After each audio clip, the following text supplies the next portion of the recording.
Catherine Persán, soy una escritora y dramaturga cubana y estoy muy agradecida con los colegas de la Universidad de Entre Ríos en Argentina, específicamente con Nadia Grandón, que ha tenido la amabilidad de invitarme a dialogar con ustedes en esta jornada sobre cuerpo y teatralidad, y la conferencia que les he preparado para el día de hoy se denomina Ultracuerpos. Y bueno, ya que les estaba agradeciendo a los colegas, quiero volver a retomar este agradecimiento porque desde que fui invitada no he podido dejar de pensar en las sillas de Café Müller, la emblemática pieza de la coreógrafa alemana Pina Bausch. He pensado constantemente en estas sillas, llevo días pensando en estos cuerpos de madera, y es que hace años, cuando vi esta pieza, tuve la sensación de que los protagonistas de la obra no eran los bailarines o actores, sino que eran las sillas, que estos objetos que vemos a diario en nuestras casas, oficinas, teatros, en la vida cotidiana, eran los protagonistas de la pieza, que alrededor de ellos se orquestaba todo el sentido de soledad y dolor que yo sentía al ver esta performance, y desde entonces no he dejado de preguntarme: ¿puede un objeto o elemento que forme parte de la escenografía o dispositivo de la obra ser el protagonista de una construcción escénica? Bueno, sí, es posible, y esto es lo que yo defino como ultracuerpo, y que en mi definición son objetos, elementos, instalaciones que forman parte de la composición escénica y tienen una carga semántica extraordinaria, superior a la suya por naturaleza. Por ejemplo, en esta obra de Pina Bausch son sillas que no son solo sillas. Les recordaré, por si alguien ha olvidado este performance que he escogido como referente, que un grupo de bailarines y actores entran por las puertas laterales a un café, también hay una puerta giratoria, y comienzan a interactuar dentro entre ellos y entre las sillas, que son barreras, son marcadores de sus caminos, son interruptores que accionan, configuran, relacionan y delimitan el espacio y los cuerpos. O sea, son cuerpos que adquieren constantemente nuevos significados. Hay una metamorfosis de la carga semántica del objeto. Son cuerpos metáforas, son cuerpos mutantes, son cuerpos escénicamente en expansión. Decía Andrei Tarkovsky en su libro Esculpir en el tiempo que si un cazador apuntaba a un árbol en una película y en la escena siguiente se veía la bandada de pájaros volando, ya no se tenía que escuchar el disparo. A mí esta idea siempre me ha parecido imprescindible, y sobre todo en cine y teatro, porque es una idea sobre lo fundamental de condensar en el arte, lo fundamental de prescindir. Y para mí un ultracuerpo es siempre un elemento u objeto que condensa variados significados que influyen en la comunicación de la obra, en la transmisión de su sentido. O sea, un ultracuerpo es un elemento físico sin el que la obra no puede existir completamente, porque solo existe en su totalidad a partir de él, alrededor de él. Por ejemplo, estoy ahora buscando un ejemplo y recuerdo la serie del pintor argentino, del artista visual Guillermo Cuitca. Recuerdo su serie Nadie olvida nada, y la quiero traer acá a colación porque este es para mí uno de los teatros más poderosos que se han hecho en Latinoamérica, esta serie de pinturas. Esta serie de pinturas, los invito a buscarla en internet. Representan el dolor, la soledad, la introspección, lo atroz, la pérdida, todo lo que puede ser sinónimo de terrible, y entre ellas hay una que es una camita deshecha contra un fondo amarillo. Utilizo el diminutivo de camita, porque se ve claramente en la pintura que es una cama para una sola persona. Solo tiene una manta y una almohada. Y ese objeto, ese cuerpo pintado, produce más dolor que cualquier de las otras pinturas donde hay un grupo de mujeres tomadas de las manos contra un fondo azul, otra bandada de cuerpos de personas que se ve que se van por una serie de grises desfachatados, u otros cuerpos que están como en habitaciones como hundidos, con paredes altísimas, y alrededor de ellos hay como una especie de violencias, de unos rojos muy violentos.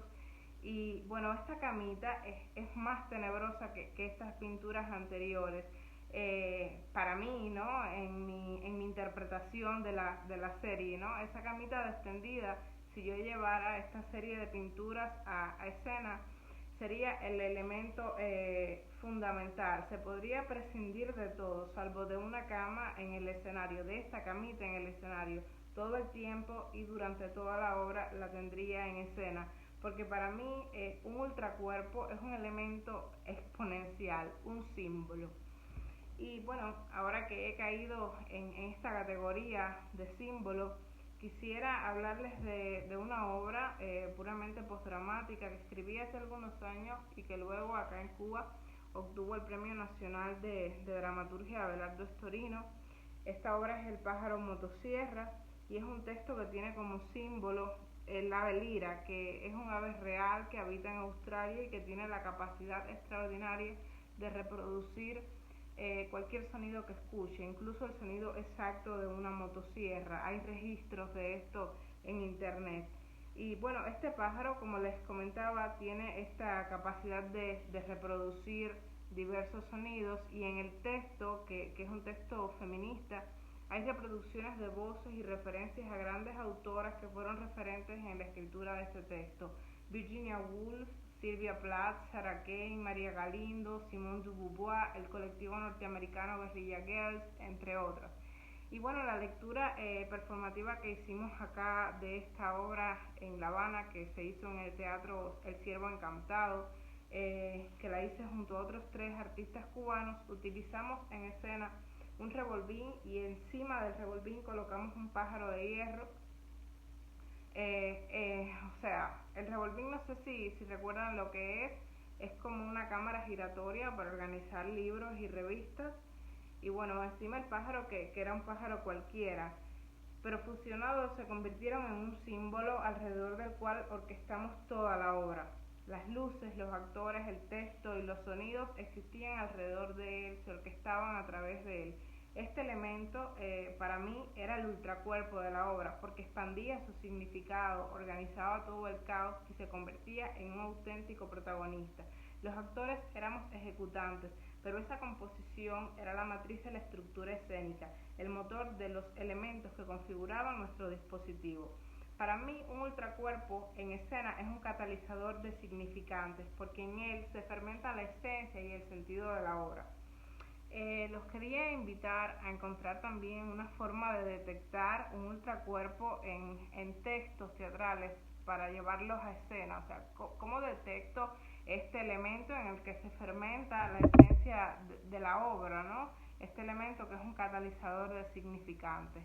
Y bueno, había pensado en teatro norteamericano, en Tennessee Williams, que es un autor que seguramente habrán leído, específicamente en una de sus obras, La Rosa Tatuada, que es un texto que está concebido para el teatro más tradicional. Esta obra, que es una belleza, está repleta de rosas y misterios. Hay rosas soñadas y rosas tatuadas, rosas en ramos y en bols y en nombres. De hecho, el color de la obra es el rosa, y va variando entre escenas de un rosa más tierno a un rosa terrible. En este caso, al ser la rosa el símbolo declarado de la obra desde el título, uno se pregunta, bueno, ¿sería este el ultracuerpo, no? La rosa, el símbolo de la rosa, ese elemento escénico que nos condense el sentido de la historia. ¿Cómo lo determinamos, no? ¿Cómo determinar en el texto un elemento que pueda condensar todo este significado, toda esta esencia de un texto teatral, sin que sea un símbolo ya declarado por el autor, que es demasiado obvio, porque no queremos lo obvio? Y yo alrededor de este texto he pensado en las espinas. Las rosas tienen espinas, pero las espinas no son rosas. Si yo fuera a llevar esta obra a escena, me concentraría en las espinas. La espina me daría la sensación de la rosa sin tener que traer a escena lo obvio. O sea, un ultracuerpo no puede ser solo lo que es. Su objetivo escénico es potenciar un significado, una idea, expandir la teatralidad, aumentar las posibilidades y contenidos. Es un bombeador, una estrategia, un elemento u objeto que se mantiene al nivel de protagonismo de los cuerpos actuantes. Por momentos lo supera. Yo crecí en un pueblo cubano y del campo, se llama Velasco, y en mi niñez a este pueblo venían todos los años los carnavales. que eran fiestas que se organizaban con música, gastronomía y maravillas de otras provincias del país. Por maravillas me refiero a lo que llamaba mi atención: gallos de 3 patas, cerdo de 2 colas y mi preferida, que era la mujer sin cuerpo. Me llamaban de niña mucho la atención las extrañezas. Y bueno, específicamente en el caso de la mujer sin cuerpo se hacía en el medio de una carpa. Un hombre vestido de mago conversaba con un jarrón puesto sobre una mesita, y del jarrón salía una cabeza humana de mujer que respondía a sus preguntas. El hombre le preguntaba cosas como cómo estaba, de qué color estaba vestido, y la cabeza iba respondiendo, y la mesita dejaba ver claramente que debajo no había nada, y de ahí tomaba nombre el suceso, ¿no? La mujer sin cuerpo. Durante años he intentado comprender cómo lo hacían, porque yo incluso llegué a asomarme debajo de la mesa en la búsqueda de aquel cuerpo invisible, ausente, mágico, y bueno, todavía no lo sé. Ni siquiera me acerco a una respuesta lógica, no sé cómo armaban el truco, y ese misterio es lo que hace que yo recuerde un truco que vi hace más de 20 años. Un ultracuerpo para mí es algo similar. Es la sensación del misterio, de algo mayor que no podemos determinar, algo que nos ofrece múltiples discursos, que nos excede. Y en esa maravilla, en ese efecto, es donde se produce la teatralidad y lo que entendemos por la realidad que se desvanece. Ahora, hablando un poco de un teatro más actual, quisiera hablarles de una dramaturga española que se llama Lola Blasco, específicamente de una obra de su autoría que se titula Siglo mío, bestia mía. No sé si han tenido la oportunidad de leer esta obra. Si no han tenido chance, pues los invito.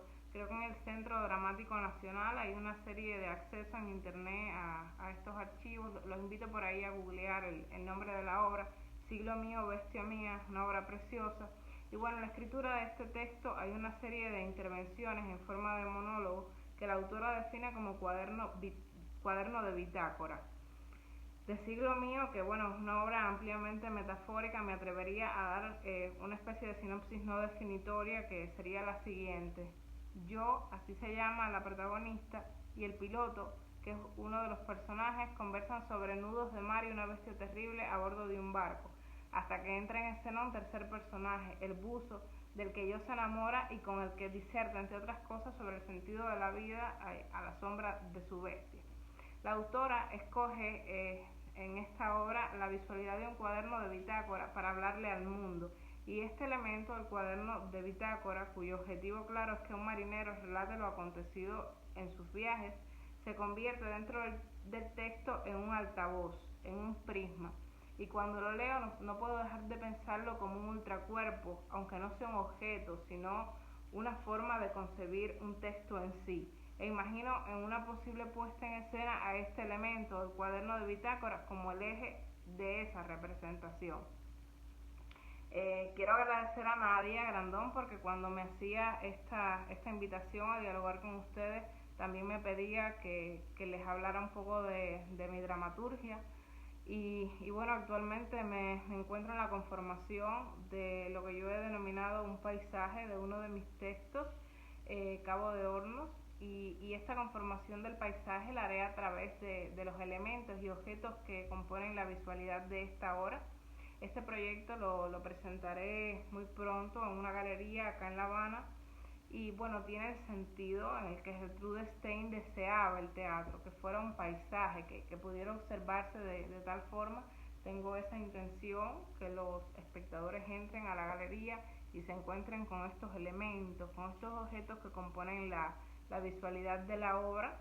Y bueno, lo he denominado un paisaje postdramático, porque puede haber cualquier cosa ahí en escena. Por cualquier cosa me refiero a cualquiera de los elementos que componen la visualidad de la obra, ¿no? Lo mismo una escultura, que una instalación, que un dibujo, que un sonido, una composición heterogénea y variada. En el texto, ya esto es hablándole de la parte textual, está la protagonista, que es Dina, que este personaje tiene pesadillas recurrentes con el Cabo de Hornos, de aquí de estas regiones de donde toma nombre la obra. Y bueno, este personaje sueña constantemente con esas olas en guerras que se ven desde ahí, desde el Cabo de Hornos, y con el clima desgarrador de esta región, que vendría siendo en el texto como una extensión de su soledad. Para los colegas de Argentina que lo tienen ahí bien cerca, seguro sabrán sobre este clima del Cabo de Hornos, pero bueno, a los que no los conozcan porque son de otras regiones, les comento que el Cabo de Hornos es el punto más austral de la Tierra y que en siglos pasados bordear este cabo constituía una verdadera hazaña para los navegantes, ¿no? Para los marineros. Y bueno, entre otras cosas, cada personaje de la obra estará representado dentro de este paisaje que estoy armando con una especie de instalación. Y en el caso de Dina, este personaje que les contaba antes que sueña, que tiene pesadillas constantes con el Cabo de Hornos, ella va a estar representada por unas botas de mujer donde han crecido dentro árboles secos, porque en el Cabo de Hornos la vegetación es desértica. Y bueno, sí entiendo yo que es la vegetación de una mujer que ya no puede amar su vida. Y bueno, con esto les comentaba ya cerrando con esta instalación, con esta composición, que también si llevara esta obra a escena sería una especie de ultracuerpo, que me interesa potenciar simbologías y expandir teatralmente los significados de los objetos, de los elementos. O sea, me interesa un teatro donde las cosas y las formas sean siempre más, mucho más de lo que son en sí mismas. Quiero volver a agradecer a Nadia Grandón y a los colegas de la Universidad de Entre Ríos. Estaré por acá, por La Habana, para seguir conversando de ultracuerpos si así lo desean. Un saludo y muchas gracias.